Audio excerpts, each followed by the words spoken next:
ओम साई राम। मैं मीनाक्षी आप सभी लोगों का हार्दिक अभिनंदन करती हूँ साई अनुभूति चैनल में। और अनुभवों की श्रृंखला से एक और बहुत प्यारा और अनोखा सा अनुभव लेकर आप सभी लोगों के समक्ष उपस्थित हुई हूँ। लेकिन उससे पहले चलिए सभी लोग हाथ जोड़िए, बाबा का जयकारा लगाइए।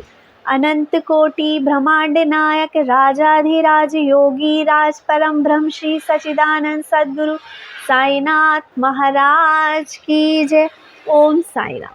साथियों, आज जो अनुभव मैं आपको बताने जा रही हूँ वो है महाराष्ट्र गुंजा से अशोक जी का। अशोक जी बताते हैं कि ये 40 सालों से बाबा के सानिध्य में है और 40 सालों से बाबा ने हमेशा इनका साथ दिया है।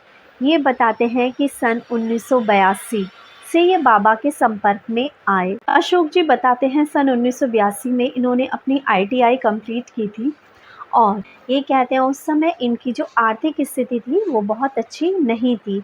ये जहाँ रहते थे वो 10 बाय 8 की एक छोटी सी कोठरी ही थी और उस पे भी एक होल हो रखा था।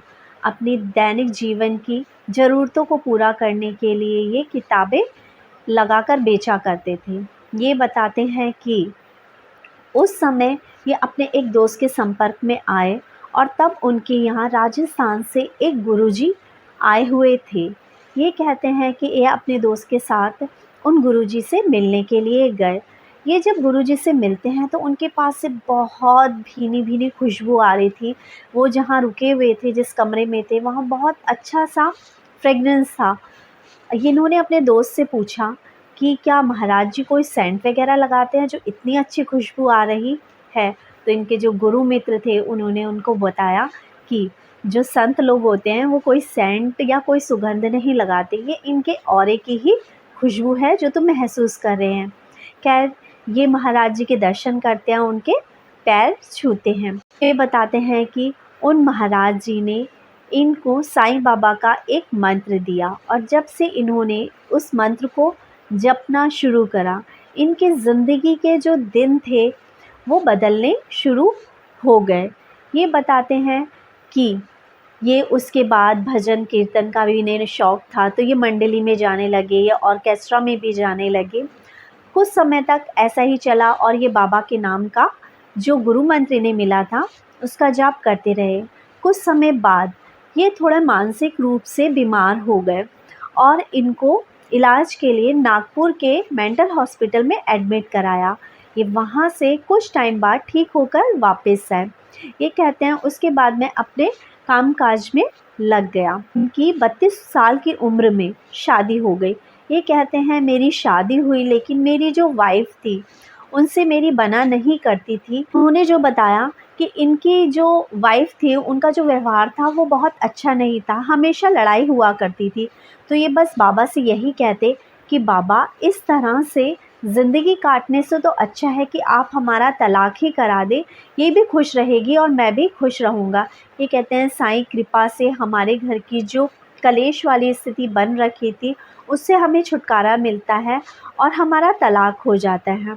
आज मेरी जो वाइफ़ है वो भी अपनी जगह खुश है और मैं भी अपने परिवार के साथ खुश हूँ।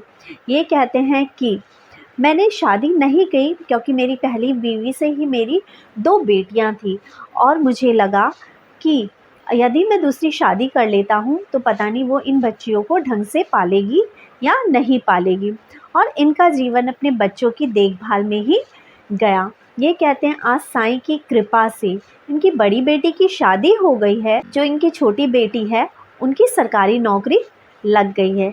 ये बताते हैं कि एक बार हुआ ये कि इनको क्योंकि बहुत शौक़ था भजन कीर्तन का, लेकिन इनके पास जो हारमोनियम था उसका जो वॉइस निकलती थी वो वॉइस फीमेल वॉइस के लिए थी और ये मेल है, तो हारमोनियम की जो वॉइस थी वो इनकी वॉइस से तालमेल नहीं खाती थी। तो इनको बहुत गुस्सा आता था, तो और इन्होंने बाबा से एक दिन कह दिया, बाबा या तो कुछ ऐसा करो कि मेरा जो ये हारमोनियम है मुझे नया दिला दो या फिर कुछ ऐसा करो कि ये सही हो जाए। ये कहते हैं बाबा से शिकायत करी, बाबा से थोड़ा लड़ा, लेकिन उसके बाद बाबा जी ने एक मैकेनिक को मेरे यहाँ भेज दिया। अचानक से एक मैकेनिक आता है और वो पूछता है कि कोई काम आपको कराना है, तो मैंने उसको अपना हारमोनियम दिखाया और जो प्रॉब्लम थी साउंड वाली उसको बताई। तो वो कहता है कि सही हो जाएगा। उसने जो भी तार वगैरह चेंज करे होंगे वो उन्होंने करे, और इनका जो हारमोनियम था बहुत, जिसे बोलेंगे एक सही अमाउंट में इनके अकॉर्डिंग तैयार हो गया। कहते हैं कि साईं की कृपा ही थी कि मेरा पहले वाला जो हारमोनियम था वही सही हो गया। बताते हैं कि आज मेरी उम्र 65 वर्ष की है। अभी कुछ टाइम पहले मैंने बाबा से बोला कि बाबा, कि मुझे कोई नौकरी दिला दो। साईं की कृपा से इनको नौकरी मिली, लेकिन हाँ, ये कहते हैं कि इन्होंने ये नौकरी सिर्फ 2 महीने ही करी और अपनी ही गलती की वजह से मैंने उस नौकरी को छोड़ा। लेकिन बाबा ने मेरे कहे अनुसार मुझे जो मैंने मांगा था वो दिया। बाबा के देने में कभी कमी नहीं हुई। आज साईं की ही कृपा है जो मैं एक बहुत अच्छे घर में रहता हूँ। मेरी बच्ची काबिल निकली, मेरी एक बेटी की शादी हो गई और मेरे घर में बहुत सुख शांति है और मैं बहुत शांतिपूर्ण जीवन जीता हूँ और बस बाबा में अपना मन लगाता हूँ। ये कहते हैं कि उसके कुछ टाइम बाद एक बार फिर मेरी दिमागी स्थिति खराब हुई थी, लेकिन मैं पूर्णतः फिर सही हुआ और मैं बाबा को इतना मानता था। तो एक बार मेरे मन में ख़्याल आया कि बाबा, जब मैं तुम्हें इतना मानता हूँ, इतना पूछता हूँ, तो मेरी लाइफ में बार बार ऐसा क्यों हो जाता है, क्यों मेरा जीवन इतना डिस्टर्ब हो जाता है। उसके कुछ टाइम बाद मैं शांत हुआ और फिर मुझे ये समझ में आया कि शायद मेरी ज़िंदगी की जो ये कमी है, जो मेरे साथ हुआ, वो मेरे भले के लिए ही हुआ।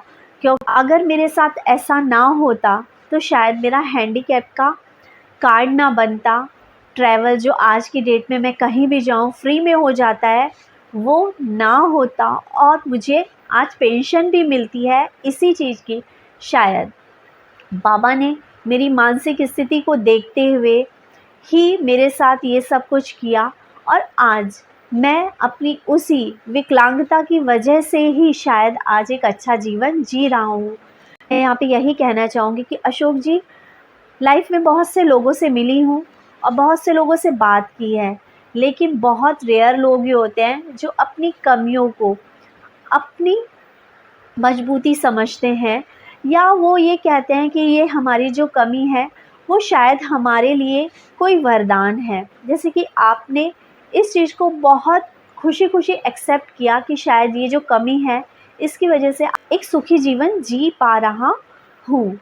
क्योंकि रोने के लिए तो हमें बहुत सारे रीज़न्स मिल जाते हैं, लेकिन खुश रहने के लिए इंसान को रीज़न्स ढूँढने पड़ते हैं। आप उन्हीं व्यक्तियों में से हैं जो खुशी के लिए कोई ना कोई रास्ता ढूँढ ही लेते हैं। इसीलिए शायद बाबा हमेशा आपका साथ देते हैं। और इतने दुःख, ऐसी स्थिति में फँस जाना कि जहाँ जीवन साथी सहयोग ना दे रहा हो, ऐसी स्थिति में फँस जाना जहाँ मानसिक संतुलन सही ना हो, ऐसी स्थिति में फँस जाना जहाँ पे 2 छोटी बच्चियाँ हों और जिनको पालना-पोसना हो, वो सब कोई एक अच्छी सोच वाला या सकारात्मक सोच वाला व्यक्ति ही कर सकता है, वरना लोग तो सिर्फ़ अपनी किस्मत का रोना रोते ही रह जाते हैं कि हमारे पास ये नहीं है, हमारी ये कमी है, मैं कैसे करूँगा। लेकिन आपने जो अपना जीवन जिया है अभी तक का और जिस कॉन्फिडेंस के साथ जिया है, उसके लिए मैं आपको शत-शत नमन करती हूँ। और ये एक इंस्पिरेशन है और अदर डिवोटीज़ के लिए जो सिर्फ़ दुःख का रोना रोते हैं, लेकिन बाबा ने जो सुख और जो खुशियाँ हमें दी हैं उसके लिए थैंक्स नहीं कहते। ज़िंदगी में खुश रहने के बहुत कम अवसर होते हैं, क्योंकि इंसान हमेशा दूसरों की खुशी को देखकर भी कभी ना कभी दुःख हो जाता है। इसलिए अपनी खुशी में ही खुश रहिए, दूसरों के सुख को देखकर कभी दुखी मत होइए। यही एक अच्छे और खुशहाल जीवन का सार है। अशोक जी हमें कहते हैं कि मैंने अपनी ज़िंदगी से सिर्फ़ यही सीखा कि बाबा से जब भी मांगो तो जायज़ चीज़ की डिमांड करो। यदि आप जायज़ चीज़ की डिमांड करोगे तो बाबा आपको वो ज़रूर देंगे।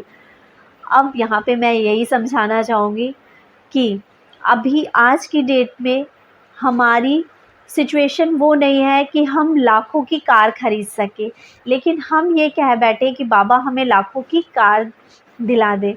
तो एकदम से ऐसा संभव होना मुमकिन नहीं है, लेकिन हाँ, यदि आप पैदल चलते हैं तो बाबा आपको स्कूटी तक, बाइक तक ज़रूर पहुंचाएंगे और फिर एक स्थिति ऐसी आएगी कि आप उससे ऊपर जाएंगे। हर चीज़ स्टेप बाय स्टेप। के अलावा ये बताते हैं कि जो मेरे गुरुजी महाराज हैं, जिन्होंने मुझे साईं मंत्र दिया था, उन्होंने मुझसे यही कहा था कि भले ही जीवन में ईश्वर को बहुत बढ़िया चीज़ों के भोग मत लगाना। भगवान सिर्फ आपके भाव का भूखा होता है। यदि भक्ति भाव से आप उन्हें एक सादर नमन भी कर दोगे तो भी भगवान आपसे बंधे रहेंगे। लेकिन बिना भक्ति भाव के आप उन्हें 56 भोग भी चढ़ा दोगे ना, तो उसका भी फ्रूट आपको कभी नहीं मिलेगा। इसी के साथ अशोक जी, इतनी अच्छी बात हमें समझाने के लिए आपका बहुत बहुत धन्यवाद। और आशा करूँगी आपका जीवन हमेशा खुशहाल रहे, आप स्वस्थ रहें हमेशा, और बहुत जल्द ही आपकी छोटी गुड़िया की भी शादी हो जाए और आप सुखी जीवन जिए। ओम साई राम। चैनल को ज़्यादा से ज़्यादा शेयर करें, लाइक करें, सब्सक्राइब करें।